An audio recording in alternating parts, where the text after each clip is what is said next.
आज की इस वीडियो में मैं आपको 500 नंबर क्लियर कराने वाला हूँ। कौन कौन से सिलेबस रहेगा, अगर आप लास्ट तक देखते हैं तो मैं 100% गारंटी के साथ कह सकता हूँ पूरे किताब का इंपॉर्टेंट क्वेश्चन 20 क्वेश्चन 25 क्वेश्चन ऐसे क्वेश्चन जो हर साल पूछे गए हैं, अगर आप लास्ट तक देखते हैं तो 100% आपको पूरा नंबर मिलेगा। ये बात याद रखना।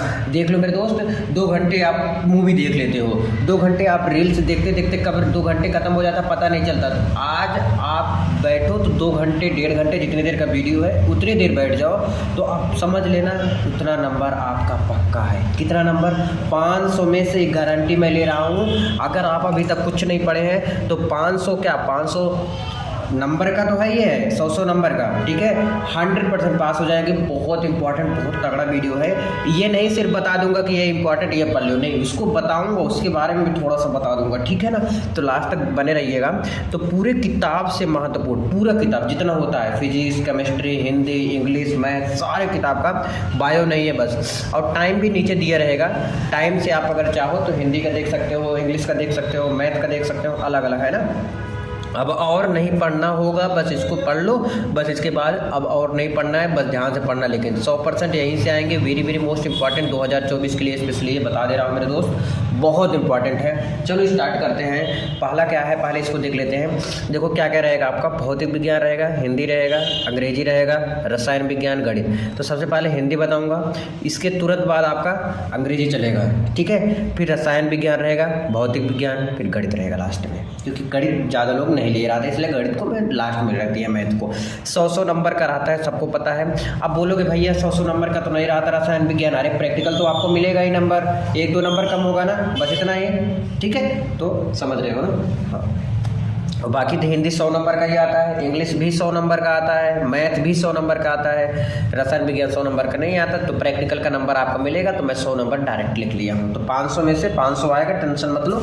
चलो क्वेश्चन की तरफ चलते हैं और आराम से पढ़ पाते हैं इसको। देखो कक्षा 12 रसायन विज्ञान स्पेशली आपके लिए है। स्पेशली किसके लिए है? आपके लिए है। देखो हिंदी साहित्य के बहुविकल्पी प्रश्न आएंगे 10 नंबर के। यहाँ से आपका नंबर नहीं कटता, यहाँ से आपका नंबर नहीं, आपको नंबर मिलता है। राइटिंग भी उतना मैटर नहीं करता। अगर आपका सही है तो 1 नंबर, गलत है तो 0 नंबर। अब समझ गए ना, बस। अच्छा भैया कुछ इंपॉर्टेंट बता दोगे तो मज़ा आ जाएगा। बिल्कुल बताऊँगा जी, क्या बिल्कुल बताऊँगा, एक एक करके बताते भी चलूँगा और समझाते भी रहूँगा। मज़ा आएगा मुझे भी और आपको भी मज़ा आता रहेगा। बस एक चीज़ क्या करना है आपको, अगर आप लास्ट तक बने रहते हैं तो इस वीडियो को लाइक कर देना, ठीक है। आज बहुत दिन बाद कह रहा हूँ कि कहा तक आगे 2 बारी शायद पहले स्टार्टिंग में, आज तो बहुत दिन बाद कह रहा हूँ, भाई लोग समझ जाइएगा, ठीक है। चलो स्टार्ट करते हैं। पहला क्वेश्चन क्या है, पहले इसको मैं कवर कर देता हूँ 10 नंबर, फिर इसका ऐसे ऐसे करके सारा कवर करूँगा, है ना। ऐसा वीडियो आपको पूरी यूट्यूब पे नहीं मिलेगा, मैं बता दे रहा हूँ बार बार। पहला क्या है, ब्राह्मण पत्र के संपादक है। अब देखो ब्राह्मण पत्र, अब ब्राह्मण पत्र तो ब्राह्मण ही होंगे संपादक। अब उसमें 4 ऑप्शन देखेंगे। पहले देखेंगे ब्राह्मण कौन है ना, जैसे मिश्र हो गया, तिवारी हो गया, है ना, इस टाइप का देखेंगे। हो सकता है 2 ऑप्शन आपको कंफ्यूज हो जाए कि ये भी मिश्र है ये भी मिश्र है। तो जैसे ही आपको मिलेगा प्रताप नारायण, तो वही टिक कर देना, कौन है? प्रताप नारायण मिश्र, प्रताप नारायण मिश्र है, ठीक है। नेक्स्ट है आपका आनंद कादम्बनी। क्या आनंद कादम्बनी के संपादक थे? जो आनंद कादम्बनी है उसके संपादक बद्री नारायण चौधरी थे। कौन थे? बद्री नारायण चौधरी, ठीक है, बद्री नारायण चौधरी। नेक्स्ट है आपका रानी केतकी की कहानी, बहुत इंपॉर्टेंट है, ध्यान रखना। रानी केतकी की कहानी के लेखक हैं, आप लोग बताइएगा कितना आपको आ रहा था इसमें से। इंसा अल्लाह खां, इंसा अल्लाह खां जो है रानी केतकी की कहानी के लेखक हैं, ठीक है थे, जो बोलो सब सही है, ठीक है। मैं ब्लू पेन से करूँ क्या? क्या भूलूं क्या याद करूं, क्या भूलूं क्या याद करूं, किस विधा की रचना है? कह रहा है कि क्या भूलूं क्या याद करूं, किस विधा की रचना है, बताइएगा। ये किस विधा की है? आत्मकथा, आत्मकथा विधा की रचना है। ध्यान सुनो, क्या भूलूं क्या याद करूं किस विधा की रचना है? आत्मकथा विधा की रचना है। हिंदी का प्रथम मौलिक उपन्यास है, जो हिंदी है उसकी प्रथम पहला मौलिक उपन्यास है। अब बताइएगा, जब आप लोग पढ़ाई कर लेते हो तो पहला उद्देश्य क्या होता है पढ़ाई करने का? परीक्षा देने का। तो ये भी सेम है, परीक्षा गुरु, ऐसे याद करते हैं, ट्रिक होता है यार। आवारा मसीहा क्या है? आवारा मसीहा के लेखक हैं। आवारा मसीहा के लेखक कौन है? विष्णु जी हैं, विष्णु प्रभाकर। विष्णु प्रभाकर जो हैं आवारा मसीहा के लेखक हैं। क्लियर? आवारा मसीहा के लेखक कौन है? विष्णु प्रभाकर है। रसज्ञ रंजन, रसज्ञ रंजन निबंध संग्रह के रचनाकार हैं। रसज्ञ रंजन जो है वो किसके निबंध संग्रह के रचनाकार हैं? कौन है? महावीर जी हैं, महावीर प्रसाद द्विवेदी। अच्छा, याद करने का तरीका बता दो भैया। देखो, याद करने का सिंपल तरीका है, आपके गांव में कोई इस नाम से होंगे, अब जान लेना, जब भी याद आए दिमाग में रसज्ञ रंजन, अच्छा वो है, वो गांव की वो है। इंशाअल्लाह का, अच्छा वो है ना, इंशाअल्लाह का किसके? रानी केतकी की कहानी है ना, इसके लेखक है। ऐसे करके याद करते हैं। जैसे आगे चिंतामणि, आपके गाँव में नाम तो जरूर होगा चिंता नाम से, है ना। अब चिंतामणि जो है, अब चिंता होता है किसको याद किया जाता है? भगवान को, यानी कि रामचंद्र शुक्ल को, है ना। ऐसे याद करने का ये तरीका मैं बता रहा हूँ आपको, ठीक है। याद करने का तरीका बता रहा हूँ कि जब चिंता होगा किसको याद करोगे? भगवान को, तो भगवान को रामचंद्र, तो ऐसे याद करते हैं। तो नहीं तो आपके गांव में देख लो चिंतामणि, चिंतामणि है कोई, तो उनके बगल के आस पड़ोस देख लो रामचंद्र शुक्ल, अच्छा मिलते जुलते हैं दोनों लोग बहुत ज़्यादा, तो इसे याद करते हैं, ठीक है। तरीका होता है याद करने का। अब ऐसे रटोगे तो फिर नहीं याद हो पाएगा, क्योंकि एक दो तो होते नहीं, बहुत सारे होते हैं। समझ रहे हो ना बात? ठीक है। देखो, हिंदी प्रदीप के संपादक हैं, किसके? हिंदी प्रदीप। कौन है? बालकृष्ण भट्ट, बालकृष्ण भट्ट। बालकृष्ण भट्ट जो है वो हिंदी प्रदीप के संपादक हैं, ठीक है। नेक्स्ट है आपका कवि वचन सुधा पत्रिका के संपादक थे। कवि वचन सुधा के पत्रिका के संपादक कौन थे? भारतेंदु जी थे, भारतेंदु हरिश्चंद्र। भारतेंदु हरिश्चंद्र जो है कवि वचन सुधा के संपादक हैं। देखो, कवि वचन सुधा पत्रिका के संपादक थे, कौन थे? भारतेंदु हरिश्चंद्र जो है कवि वचन सुधा पत्रिका के संपादक थे। नेक्स्ट है हरिशंकर, सॉरी निंदारस की क्या नाम है? हरिशंकर जी हैं, हरिशंकर। निंदारस जो है उसके संपादक कौन है? हरिशंकर परसाई। हरिशंकर परसाई की निंदा रस रचना है, ठीक है। भाषा और आधुनिकता है, ये तो पता होगा आपको, फिर भी बता दे रहा हूँ। भाषा और आधुनिकता निबंध के रचनाकार हैं। भाषा और आधुनिकता कौन है? प्रो जी सुंदर रेड्डी, सुंदर रेड्डी, ठीक है, प्रोजी सुंदर रेड्डी। अगला है मेरी असफलताएं। क्या? मेरी असफलताएं रचना की विधा है। मेरी असफलताएं किस रचना की विधा है? आत्मकथा। आत्मकथा जो है उस की विधा है, आत्मकथा रचना की विधा है मेरी असफलताएं। 13 तक क्लियर हो गया। चलो 14 मैं देख लेता हूँ नेक्स्ट पेज में, यहीं पे है पास में, कहीं दूर नहीं जाना है। देखो नेक्स्ट है अब जो साहित्य है पूरा मैं ले लिया हूँ, ठीक है। ऐसा मत सोचिएगा कि भैया और कुछ बताओगे, नहीं, 25 क्वेश्चन बताने वाला हूँ, थोड़ी देर रेड पेन से कर दूँ। देखो, राम भक्ति शाखा के नहीं है, ध्यान से समझिएगा, ये बहुत बार पूछा गया है। जो राम भक्त है शाखा के कवि नहीं है, तो कौन कवि नहीं है? चतुर्भुज या नंददास, नंददास या इन्हीं को चतुर्भुज भी कहा जाता है, ठीक है। नेक्स्ट आपका तार सप्तक का प्रकाशन वर्ष है। जो तार सप्तक है उसका प्रकाशन वर्ष कब का है? तो तार सप्तक का प्रकाशन वर्ष 1943 है। क्या है? 1943 जो है तार सप्तक प्रकाशन का प्रकाशन वर्ष है। नेक्स्ट है साकेत महाकाव्य के रचनाकार हैं। जो साकेत है उसके रचनाकार कौन है? देख लो, मैथिली शरण गुप्त। मैथिली शरण गुप्त जो है क्या है? साकेत महाकाव्य के रचनाकार हैं। रीति मुक्त काव्यधारा के कवि है। रीति मुक्त काव्यधारा के कवि कौन है? घनानंद है। घनानंद जो हैं वो रीति मुक्त काव्यधारा के कवि हैं। समझ आया कि नहीं आया? रीति मुक्त काव्यधारा के कवि कौन है? घनानंद है। कौन है? घनानंद। समझ आया? समझ आ रहा है ना अच्छे से? कोई दिक्कत परेशानी नहीं ना? नेक्स्ट है सुमित्रानंदन पंत को किस रचना पर ज्ञानपीठ पुरस्कार मिला? बहुत बार पूछा गया है कि सुमित्रानंदन जो पंत हैं, सुमित्रानंदन पंत को किस रचना पर, वो कौन सी रचना है, उनको उस पे क्या मिला? ज्ञानपीठ पुरस्कार मिला। तो भाई साहब याद कर लेना, चिदम्बरा। चिदम्बरा पे इनको ज्ञानपीठ पुरस्कार मिला था। ठीक है, चिदम्बरा पे इनको सुमित्रानंदन पंत को ज्ञानपीठ पुरस्कार मिला था। कामायनी महाकाव्य में सर्गों की संख्या कितनी होती है? 15 होती हैं। ये तो बहुत बार बता चुका हूँ। कामायनी महाकाव्य के सर्गों की संख्या कितनी होती है? 15। यामा रचना है, बहुत इंपॉर्टेंट है और आसान बहुत ज़्यादा है। ये यामा रचना किसका है? महादेवी जी का, महादेवी वर्मा का यामा रचना है। गंगावतरण के रचयिता बताइएगा जल्दी से, गंगावतरण के रचयिता। क्वेश्चन नंबर 21, गंगावतरण के रचयिता कौन है? जगन्नाथ दास। कौन है? जगन्नाथ। यहाँ आधा ना है ना, अब जगन्नाथ दास रत्नाकर। नेक्स्ट है तीसरा सप्तक का प्रकाशन वर्ष है। तीसरा सप्तक, अब उत्तार सप्तक का प्रकाशन वर्ष था, ये तीसरा है, तो ये क्या है? 1959 है। 1959 क्या है? तीसरा सप्तक का प्रकाशन वर्ष है। रामधारी सिंह दिनकर को ज्ञानपीठ पुरस्कार मिला, वो कौन सी चीज़ है जिसपे रामधारी सिंह दिनकर को ज्ञानपीठ पुरस्कार मिला था? किस पे मिला था?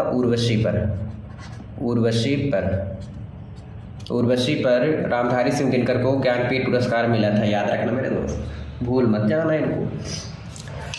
नेक्स्ट आपका सुमित्रानंदन पंत को साहित्य अकादमी पुरस्कार किस कृति पर मिला? वो कौन सी कृति है जिनको सुमित्रानंदन पंत को साहित्य अकादमी पुरस्कार मिला था?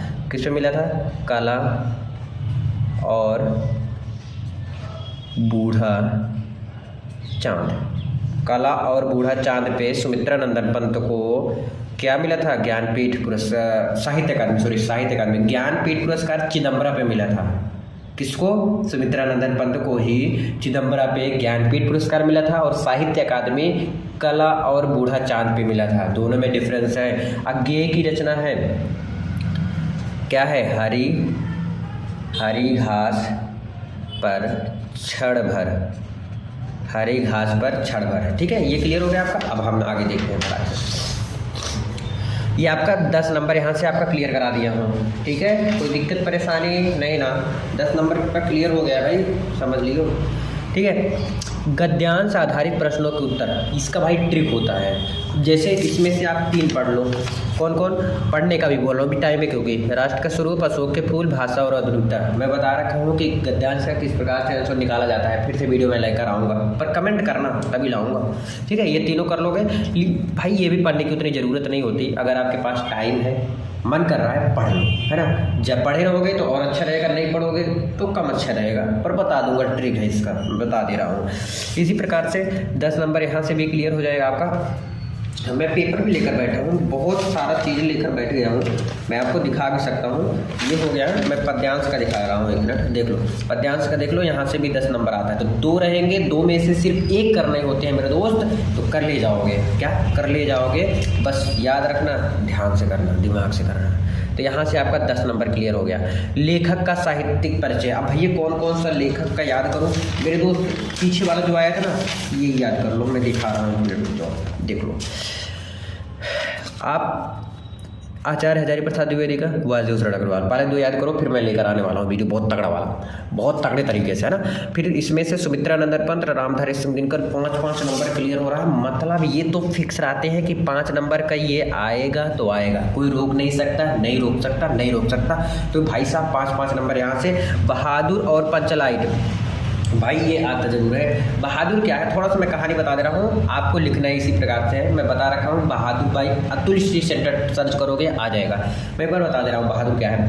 बहादुर किसी लड़के का नाम था, है, और वो सच में बहुत ज़्यादा बहादुर था, है ना। मतलब काम करने में बहुत एक्सपर्ट था, समझ सकते हो, या ऐसे बोल सकते हो कि बहुत काम करता था वो। बहादुर क्या है? एक लड़का है ना। वो कहाँ से आता है? नेपाल का लड़का था। 13-14 साल के, जब 14-15 साल का तब तो था, छोटा ही था, तब अपने घर से भाग गया था। उसकी मम्मी डांटती थी पढ़ाई करने के लिए, वो पढ़ाई में उसका मन नहीं लगता था, तो वो भाग गया। तब किसी मालिक के यहाँ काम करने लग गया था। कौन? बहादुर। पहले तो मालिक इसको बहुत अच्छे से व्यवहार करते हैं इसके साथ में। भाई तुम्हें सब पता होगा कि किसी के यहाँ अगर तुम लगातार कंटिन्यू काम करोगे तो तुम्हारा इज्जत कम हो जाता है ना। तो वैसे बहादुर के भी साथ हुआ कि इनका इज्जत कम हो गया और इन्हें गाली भी देने लगे, इनको मारने भी लगे, इनको पीटने लगे, इनको झूठ मूठ में फंसाने लगे चोरी के इल्ज़ाम में। पर ये चोरी नहीं करता था बहादुर, सच में एक ईमानदार लड़का था। तब बहादुर एक दिन भाग जाता है घर से। तब उसके मालिक लोग बहुत पछताते हैं कि बहादुर बहुत अच्छा लड़का था, वो आ जाए, लेकिन कहते हैं ना जब चिड़िया चुग गई खेत तब पछताए होत का, ऐसे कुछ है ना, जब पछताए होत क्या, चिड़िया चुग गई खेत जब, है ना। तो इसलिए बहादुर के जो मालिक थे बहुत पछता रहे थे कि बहादुर फिर से आ जाए तो अच्छा रहेगा। तो चाहे बहादुर पे लिख दीजिएगा चाहे पंचलाइट पे। अच्छा, पंचलाइट क्या होता है इसके बारे में बता दूँ थोड़ा सा, सुन लो। पंचलाइट जो होता है, एक लालटेन जानते हो ना, लालटेन को ये लोग पंचलाइट को बताते हैं। अब जैसे आपके यहाँ या हमारे यहाँ अभी जब ये तो ऐसे ही मान सकते हैं, जब साइकिल स्टार्टिंग में आया रहा होगा तो सब तो कोई नहीं जानता था चलाने, है ना। तो किसी तरह कोई चलाने जान गया, तो जो समझदार था, जो पढ़ने में थोड़ा बहुत ठीक था, वो चलाने लग गया, फिर सब चलाने लग गए। ऐसे कई चीज़ें ऐसी होती है जो तुम्हारे घर में नहीं आती है और वो कभी आप देखे नहीं होते, तो पढ़ के ही तो करते हो ना कि इसमें क्या करेंगे, इसको दाबेंगे तो ये होगा, इसको प्रेस करेंगे तो ये होगा। वैसे पंचलाइट को जलाने के लिए एक पढ़ा लिखा लड़का की ज़रूरत थी और वो पढ़ा लिखा लड़का आके जलाता है। और प्रेम कहानी उरानी है, सुन लेना जाके, आ जाएगा समझ में, ठीक है। रश्मिरथी, मुक्ति यज्ञ, त्याग पत्र, सत्य की जीत, ये तीनों जो हैं, तीनों चारों में से एक ही करना होता है। आपके अपने स्कूल में पूछ लेना कौन सा करें, है ना। खंड खा में आ जाइए, खंड खा, चले। हाँ देखो, संस्कृत गद्यांशों में से किसी एक का हिंदी में अनुवाद, संस्कृत गद्यांश। अब हिंदी में अनुवाद करना है तो बहुत कठिन, लोग बोले बहुत कठिन होता है। अरे नहीं होता मेरे दोस्त, कठिन नहीं होता, समझने की देरी होती है, ठीक है। इसका वीडियो मैं लाऊंगा। ऐसे पद्यांशों में से एक मुहावरा, अपठित गद्यांश पर आधारित शब्द योग में एक शब्द के दो अर्थ शुद्ध करो, रस, छंद, अलंकार। रस में क्या याद करेंगे, करुण याद कर लेना और हास्य को याद कर लेना। छंद में क्या याद करेंगे भैया, छंद में आप याद कर लेना चौपाई और दोहा। ऐसे अलंकार में भी यमक अलंकार याद कर लेना, अनुप्रास अलंकार याद कर लेना, है ना। 3-4 अलंकार याद करना लेकिन, है ना। प्रार्थना पत्र, प्रार्थना पत्र ट्रिक से बताया जाएगा, बहुत जल्द आ जाएगा वीडियो। निबंध भी बता दिया जाएगा। और हाँ, चंद्रयान 3 पे निबंध आ सकता है, तो ध्यान रखना मेरे दोस्त, है ना। तो हिंदी कंप्लीट हुआ कि नहीं हुआ, हो गया। चलो मैं अब इंग्लिश में चल देता हूँ, तुरंत पेज है मेरे पास में, लेकर बैठ जाता हूँ। देखो सेक्शन ए, सबसे पहले सेक्शन ए आएगा, ठीक है, ध्यान से समझ लेना। पहले क्या आएगा, सेक्शन ए आएगा। सेक्शन ए में क्या होता है, रीडिंग सेक्शन होता है, राइटिंग सेक्शन होता है, ग्रामर का सेक्शन होता है, लिटरेचर का सेक्शन होता है ना। चलो एक एक करके देखते हैं। Read the following passage carefully and answer the question that follow. ऊपर क्वेश्चन रहेगा, सॉरी नीचे क्वेश्चन रहेगा, ऊपर से ही छाट के लिखना पड़ेगा। क्वेश्चन पढ़ के आप देखो, जैसे ये क्वेश्चन है, इस क्वेश्चन में देखो यूनिक क्या है, इसका वीडियो में बता चुका हो, जाके आप डालेंगे पैसेज बाय एथोली सेंटर ट्रिक आ जाएगा, बता रखा हूँ, फिर बताऊँगा, टेंशन मत लो, बस कमेंट कर देना आज भर के पूरा, ठीक है। तो ये चीज़, ये लाइन है। अब ये क्वेश्चन पढ़ो, जो इसमें यूनिक हो उस पर ऊपर छाटो, अगर मिल रहा है तो वही जाके छाप दो भाई। यहाँ से 10 नंबर का आता है, यहाँ से आपका क्लियर हो जाएगा। आर्टिकल, आर्टिकल जो है देखो, चंद्रयान 3 पर याद कर लेना, चंद्रयान 3 पे आर्टिकल पढ़ लेना भाई। पोल्यूशन पे देख लेना थोड़ा सा, इसका भी ट्रिक है, बताऊंगा, लेकर आ रहा हूँ। लेटर तो बता रखा हूँ, ट्रिक से जाके देख लेना, बहुत अच्छे से बताया हूँ, है ना। सेक्शन सी में आ जाइए, ग्रामर सेक्शन है, नरेशन आ जाता है, सिंथेसिस आ जाता है, ट्रांसफॉर्मेशन आ जाता है, syntax and vocabulary, synonym, antonyms, one word substitution, homophones मतलब पर्यायवाची शब्द आ जाता है, विलोम आ जाता है ना। और कई शब्दों के एक शब्द लिखने के लिए आता है, डायरेक्ट नरेशन मतलब होता है डायरेक्ट इनडायरेक्ट होता है ना। ये सब चीज़ें आती हैं तो पढ़ना तो पड़ेगा, क्या बोलते हो, पढ़ना तो पड़ेगा ही पड़ेगा। अगला देखो, translate from Hindi to English, इसका भाई ट्रिक होता है। अच्छा, अगर आपको ट्रांसलेशन आता है, जैसे प्रेजेंट इंडेफिनिट क्या होता है, प्रेजेंट कॉन्टिन्यूअस क्या होता है, ऐसे past continuous, past perfect continuous अगर आता है तब तो आपको आता ही होगा अच्छे से, है ना। लेकिन ट्रांसलेशन अगर भैया नहीं आता, मुझे ट्रिक भी नहीं पता और कुछ भी नहीं पता कि ये होता क्या है, इसका होगा क्या भाई। 10 उस नंबर का आता है लगभग। अब 10 नंबर कैसे क्लियर होगा बताया, सुन लो ध्यान से। इसका मैं एक वीडियो फिर से लाऊंगा, एक बार वीडियो बनाया था, लगभग कई लाख बच्चों ने देखा था, बहुत मज़ा आया था उनको। वैसी वीडियो फिर से लेकर आने वाला हूँ, पर कमेंट छोड़ देना, जिसका जिसका वीडियो चाहिए कमेंट छोड़ते जाना। सेक्शन से लिटरेचर आता है, prose 2 short answer type question, 1 long answer type question. Poetry से ये आता है सेंट्रल आइडिया। सेंट्रल आइडिया बहुत इंपॉर्टेंट होता है, जो कि 5 या 4 नंबर ऐसे कुछ आता है ना। अब इसको देख लो सेंट्रल आइडिया को। एक तो पहले ना माई मदर एट 66 बता रखा हूँ, keeping quiet, a thing of beauty. ये तीनों सेंट्रल आइडिया तैयार कर लेना। 5 नंबर या 4 नंबर का जो भी आता है पूरा 100% क्लियर हो जाएगा। ज़्यादा नहीं लिखना होता है, समझ के सोच के अच्छे से लिखोगे, अच्छा नंबर आएगा, टेंशन मत लो। सेंट्रल आइडिया क्लियर कर लेना मेरे दोस्त आज, अभी तुरंत याद करो। सप्लीमेंट्री आ गया रीडर, यहाँ से 2 short answer 1 long answer type question देख लो, ये भी आता है, तो इसको भी आप तैयार करें। आई होप इंग्लिश भी क्लियर करा दिया हूँ। अगर कोई डाउट बचता है तो उस पर कमेंट कर देना। अब मैं चलता हूँ किस पे, चलो नेक्स्ट। चलो मेरे दोस्त आ गए मैं केमिस्ट्री में। केमिस्ट्री में कितने क्वेश्चन बताओगे भैया? 40 क्वेश्चन बताएंगे। कितने क्वेश्चन बताएंगे? 40 क्वेश्चन बताएंगे। कवर कर रहा हूँ तो अच्छे से, नहीं तो ऐसे वैसे ड्रामे तो बहुत लोग करते हैं, पर मैं एकदम अच्छे से समझाऊँगा, टेंशन मत लो, लास्ट तक बने रहिएगा, आ जाएगा। देखो पहला क्या है? मोललता। मोललता क्या होता है और मोलरता किसे कहते हैं? दोनों में डिफिनेशन में याद मतलब डिफरेंट क्या है, अंतर क्या है, ये भी याद कर लेना है ना। मोललता और मोलरता में राउल्ट का नियम क्या होता है? राउल्ट का नियम क्या होता है? मोलरता और मोललता क्या होता है? मोल अंश को ही मोल प्रभाज कहते हैं, दोनों एक ही है, तो याद कर लेना दोनों, ठीक है। हेनरी का नियम क्या होता है? हेनरी का नियम क्या होता है, इसे भी अच्छे से याद कर लेना कि हेनरी का नियम क्या है, इसके बारे में अच्छे से पढ़ लेना। जितने बता रहा हूँ बहुत इंपॉर्टेंट होने वाले हैं, बहुत तगड़े होने वाले हैं, बस ध्यान से पढ़ना तभी समझ आएगा, ठीक है ना। नेक्स्ट है हेनरी का नियम हो गया। कोलराउस का नियम लेसन 1 से स्टार्ट किया हूँ। कोलराउस का नियम किसे कहते हैं? कोलराउस का नियम क्या होता है, इसको पढ़ के पास हो जाओगे, मीन्स पूरा पढ़ के केमिस्ट्री का, बस ध्यान से देखते रहिएगा। विद्युत अपघटनी सेल, विद्युत रासायनिक सेल में अंतर पूछा गया है, दोनों में अंतर बताओ। विद्युत अपघटनी सेल क्या होता है, विद्युत रासायनिक सेल क्या होता है, और दोनों में कम से कम कितने अंतर बताना है मेरे दोस्त? 3 से 4 अंतर बताना है, अंतर है ना, डिफरेंस क्या होता है, ठीक है। ये चीज़ नोट डाउन करते हुए आप लोग भी चलिएगा।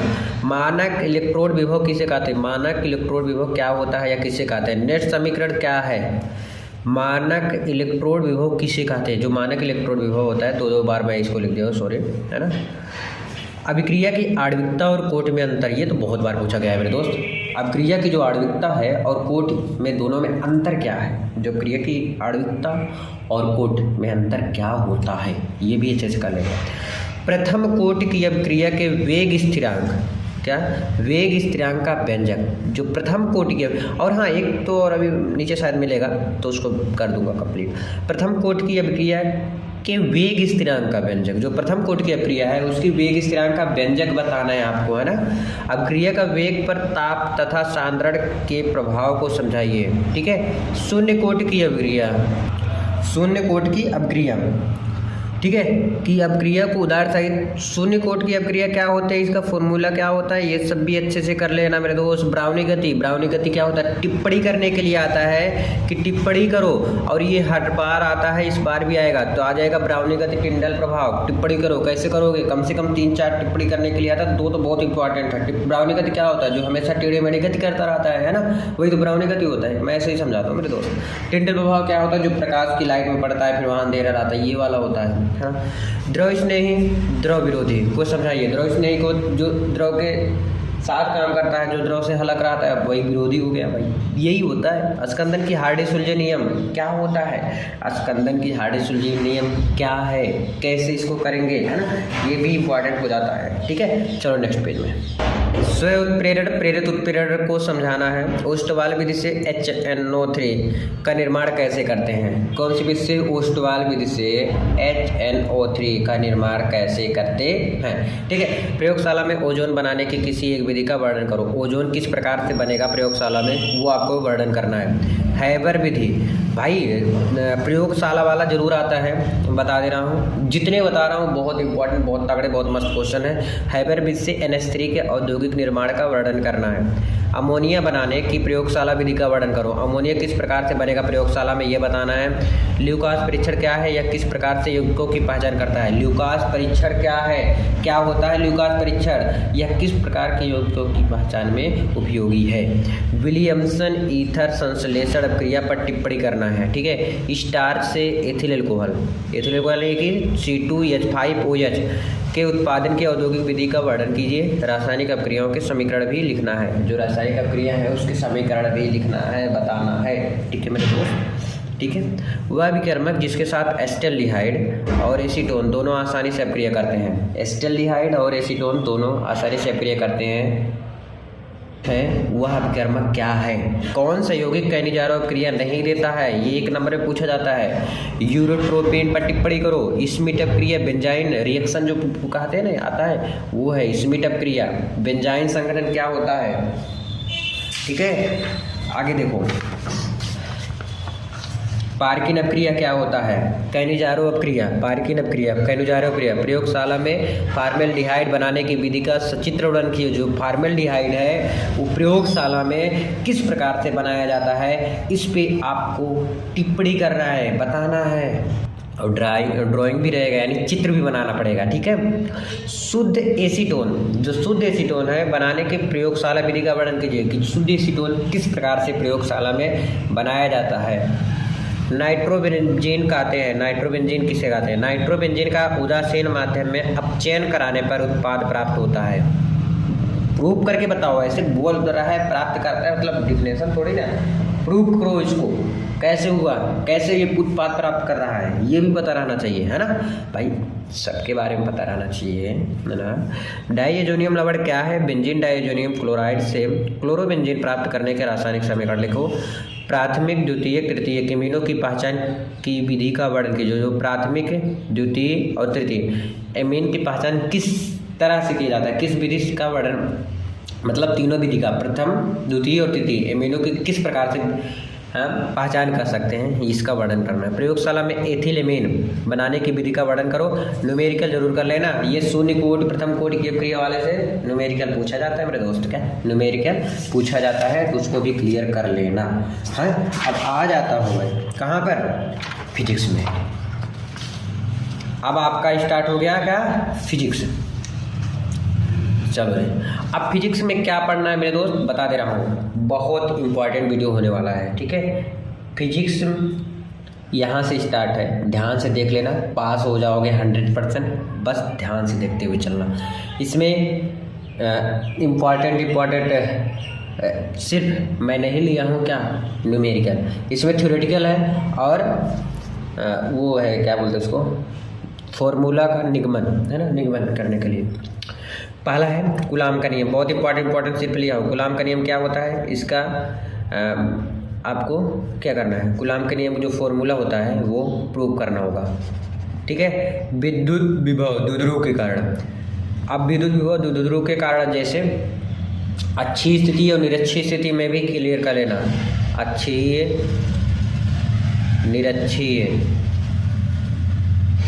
निरक्षीय स्थिति दोनों क्लियर करना। गॉस का नियम और उसके अनुप्रयोग, ये भी तो आपका फॉर्मूला ये लाना है मेरे दोस्त, बहुत इंपॉर्टेंट है। संधारित्रों का संयोजन C=C1 + C2 + C3 और 1/C=1/C1 1/C2 + 1/C3।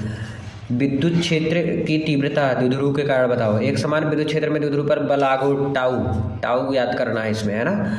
ओम का नियम क्या होता है, धारा तथा अनुगमन वेग संबंध, धारा तथा क्या होता है, I क्या होता है, NEAVD, क्या होता है, I NEAVD होता है, I ठीक है। अब इसमें ध्यान रखना, अभी कभी कभी कहता है कि घनत्व में करना है ना, धारा घनत्व ऐसे कुछ करके आता है, J तो J क्या होता है, NEVD होता है, क्योंकि A तुम्हारा कट जाता है। तो ये दोनों प्रूव करने वाले देख लेना, ये भी और ये भी दोनों प्रूव करने वाले कर लेना मेरे दोस्त, बहुत इंपॉर्टेंट आ जाएंगे काम, है ना।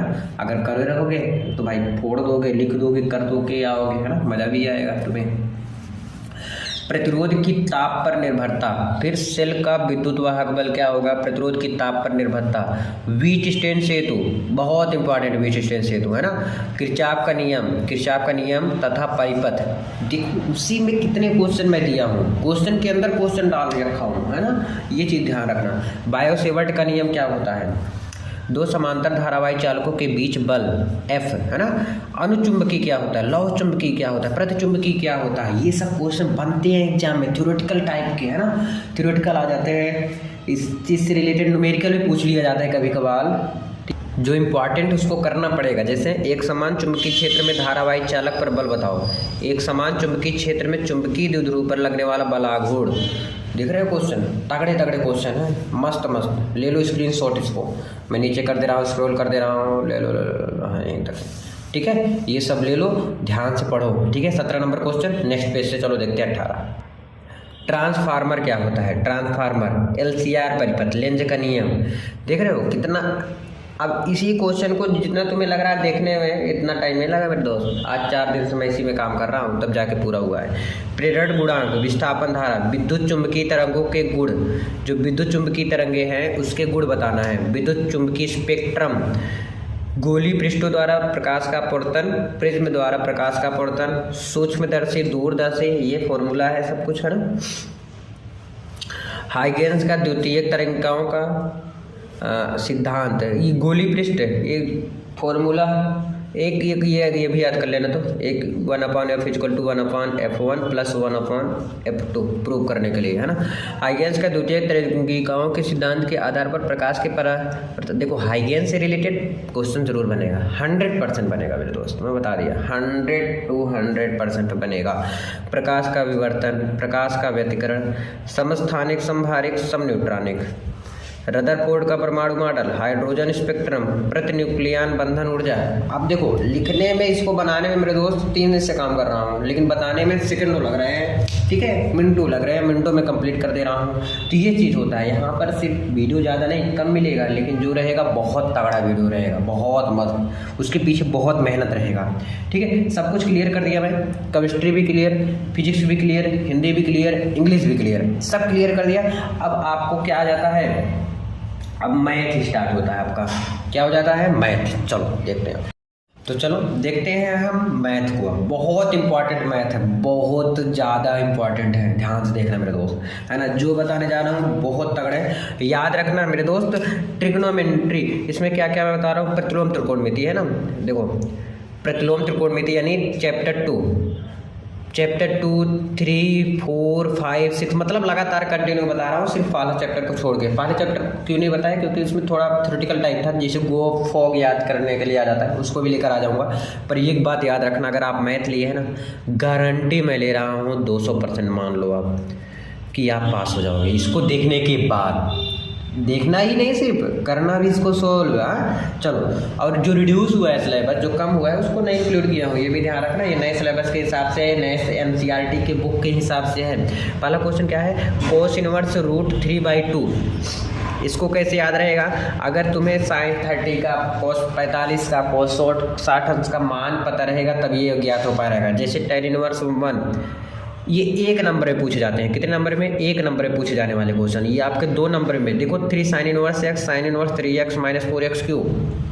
क्या करेंगे, x की जगह पर कुछ रख के साइन रखेंगे, tan रखेंगे, कुछ देख के, तो लेफ्ट हैंड साइड है, राइट हैंड साइड को करके, राइट लेफ्ट करके मुझे लाना है, ठीक है। इसको करना है, देख लो भाई, ये रखना है आपको। ये प्रतिलोम त्रिकोणमिति खत्म, यहाँ से आपका सारणी का व्यू अभी नीचे चलेगा। देखो ये कैसे होगा, ये इसके सामने है तो y = 4, जो इजी, बहुत ज़्यादा इजी मीन्स छोटे में हो जाएगा, वही कर दूंगा, ठीक है, तुरंत। अब ये z के सामने है तो z = 3, x की = 1, यही तीनों वैल्यू याद करने थे। अब इसमें कैसे हो जाएगा मेरे दोस्त, इसको ध्यान से समझना। देखो ये इसके सामने है तो इसको ऐसे लिख देंगे, x + y + z = 9, इसके सामने ये है तो x + z = 5, y + z = 7। अब देखो हमें 2 को सॉल्व करना है, चाहे तो ये को माइनस कर देते हैं तो y की वैल्यू निकल जाएगा, नहीं तो इसको और इसको माइनस करके तो x की वैल्यू निकल जाएगा, है ना। माइनस कर देंगे तो यहाँ से आपका निकल जा रहा है। तो 9 क्वेश्चन तक क्लियर हो गया। चलो 10वें नंबर, अच्छे से देखते हुए मेरे दोस्त चलिएगा। 10 नंबर क्या कह रहा है, ए स्क्वायर प्लस बी स्क्वायर। अब इसके सामने ये है, तो यानी क्या हो गया फॉर्मूला, ए स्क्वायर प्लस बी स्क्वायर। दिख नहीं रहा, एक मिनट रुक जाओ, मैं थोड़ा और नीचे करना चाहूँगा इसे, एक मिनट। हाँ दिख रहा है, देखो A square plus B square equal to क्या होता है, देखो प्लस 2ab। तो ये किसका फॉर्मूला हो गया, ए प्लस बी का होल स्क्वायर का। अगर नहीं समझ आ रहा है तो जाके देखिए, बनाया हो वीडियो इसका अलग से। बी स्क्वायर प्लस सी स्क्वायर 2bc, तो किसका फॉर्मूला हो गया, ये बी प्लस सी का होल स्क्वायर का फॉर्मूला हो गया, ठीक है। फिर ए स्क्वायर प्लस सी स्क्वायर माइनस 2ac, तो ये किसका हो गया, ए माइनस सी का होल स्क्वायर का फॉर्मूला। और ये इसका फॉर्मूला हो गया क्या है, ए माइनस बी का होल स्क्वायर का फॉर्मूला हो गया। तो ध्यान रखना मेरे दोस्त, इस प्रकार से इसको करेंगे। नेक्स्ट में आ जाइए ए क्यू। ये तो 8 नंबर में पूछे जाने क्वेश्चन है, 8 नंबर में पूछा जाता है, ये रियल है, फैक्ट है, पढ़ लेना, ठीक है। ज़्यादा क्वेश्चन नहीं रहे, जो क्वेश्चन है बहुत तगड़े हैं, बहुत इंपॉर्टेंट है, बहुत महत्वपूर्ण है। देखो इसमें ए क्यू ज्ञात करना है। ए क्यू कैसे निकलेगा, यानी कि ए स्क्वायर इंटू ए निकलेंगे तभी तो होगा। और ए स्क्वायर कैसे निकलेगा, ए इंटू ए, यानी कि इसी का एक बार गुणा करना तो ए स्क्वायर आ जाएगा। फिर जो आया रहेगा स्क्वायर, उसके साथ इसका मल्टीप्लाई कर देना तो ए क्यू निकल जाएगा। ए क्यू की वैल्यू रखेंगे -6 का ए स्क्वायर, यानी ये जो वैल्यू आया रहेगा, मतलब यहाँ पे जो निकाले रहोगे, यहाँ पर रख के 6 से मल्टीप्लाई कर देना। ए की जगह पर सेम ये रख देना, आई की जगह पर क्या रखेंगे 1 0 0 0 1 0 0 0 1, बस कर देंगे, आ जाएगा, है ना। ये भी 8 नंबर में आपका पूछा जाता है। एक्स वाई जेड का वैल्यू फाइंड करना पड़ता है, निकालना पड़ता है। तो एक्स वाई जेड का कैसे निकलेगा, सेम करके x equal to a inverse b कर देंगे, कर लेंगे, आ जाएगा। 8 नंबर का है, ध्यान रखना मेरे दोस्त। ये देखो 5 नंबर में पूछा जाता है, सब कुछ बता रहा हूँ। 5 नंबर में क्वेश्चन पूछा जाता है। अच्छा ये कैसे रहेगा क्वेश्चन, ज़्यादा कुछ नहीं है टफ। इसमें क्या आया है, आपको लेफ्ट हैंड लिमिट याद करना है और राइट हैंड लिमिट, दोनों लिमिट याद करना है। अगर दोनों बराबर है तो संतत है, नहीं तो असंतत है, इस प्रकार से आता है। लेकिन इसमें left hand limit x less equal to 2 find करेंगे, इसको देखेंगे, ऐसे इसको भी कर लेंगे, ठीक है। लेफ्ट हैंड और राइट हैंड लिमिट हो जाएगा।